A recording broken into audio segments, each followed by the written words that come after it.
respon publik Indonesia terhadap Korea Utara bisa dibilang tidak terlalu bagus.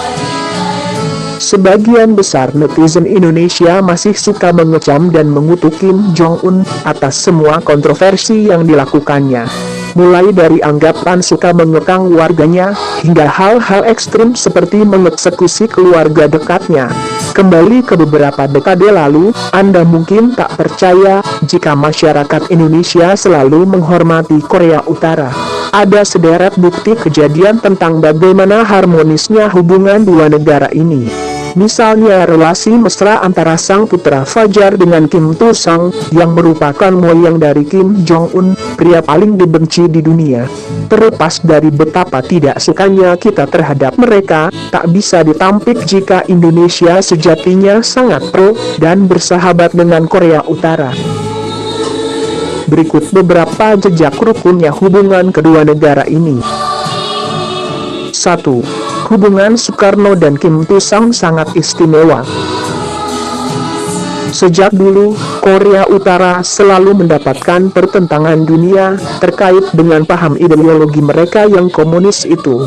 Namun Indonesia tak memandang ini sebagai sebuah tembok besar yang menghalangi dua negara untuk menjalin pertemanan.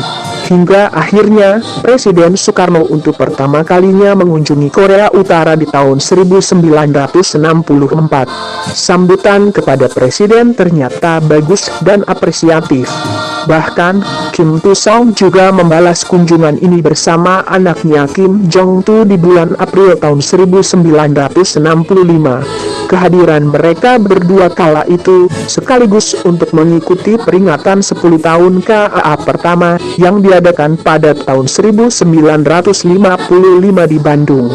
Di KAA pertama itu, Soekarno memberikan wadah bagi Korut untuk bisa berkiprah di dunia internasional. 2. Kim Tu Sang dan bunga anggreknya. Ada sebuah cerita unik dan berkesan bagi Korea Utara saat lawatannya ke Indonesia di tahun 1965. Setelah menghadiri perayaan Konferensi Asia Afrika, Presiden Soekarno mengajak Kim Tu Sang untuk berjalan-jalan ke Kebun Raya Bogor. Lalu sebuah peristiwa bersejarah terjadi. Saat itu, Kim Tu Sang tengah berulang tahun, dan Bung Karno dengan manisnya memberikan bunga anggrek sebagai hadiah. Bukan bunga anggrek biasa, tapi ini yang sudah disilangkan khusus dan hanya satu-satunya. Bunga ini diberikan kepada Kim setelah sebelumnya dinamai Dendrobium kimilsunia. Momen ini pun akhirnya menjadi perayaan nasional di Korea Utara. Setiap tahunnya, di bulan April, masyarakat Korut tak pernah absen untuk merayakan festival Kimilsunia guna mengenang Kim Tu Sang dan persahabatannya dengan Soekarno. 3. Indonesia dan Korea Utara berhubungan aktif hingga hari ini. Dengan perlakukan isolasi yang diterimanya, nyaris hanya sedikit sekali negara yang punya hubungan bilateral dengan Korea Utara. Apalagi prakarsa isolasinya sendiri adalah negara-negara barat, termasuk Amerika yang punya pengaruh besar. Meskipun demikian, nyatanya hal tersebut tak pernah menghalangi hubungan antara Indonesia dan Korea Utara. Sampai saat ini, kedua negara tetap saling aktif mendukung. Hal tersebut dibuktikan dengan ditugaskannya perwakilan masing-masing negara untuk menjadi duta besar. Tak hanya itu saja, selepas Bung Karno mengunjungi Korut di tahun 1964, berturut-turut presiden setelahnya, seperti Megawati dan juga Susilo Bambang Yudhoyono, kerap melakukan kunjungan ke Korea Utara dalam rangka mempererat hubungan persahabatan. Sebaliknya, perwakilan Korut juga mendatangi Indonesia dalam rangka kerjasama. 4. Publik Indonesia sejatinya menyukai Korea Utara. Kalau dilihat dari berbagai pembahasan alasan kenapa Kim Jong-un patut dipuji, ternyata respon netizen cukup bagus. Hampir mayoritas menyetujui hal tersebut. Hal ini bisa disimpulkan jika meskipun stigma tentang Korut atau Kim Jong-un jelek, namun masyarakat Indonesia sejatinya juga menaruh hormat terhadap mereka. fakta masyarakat Indonesia yang menyukai Kim Jong-un ini juga makin jelas, dengan bukti polling dari BBC World Service Poll tahun 2013 lalu.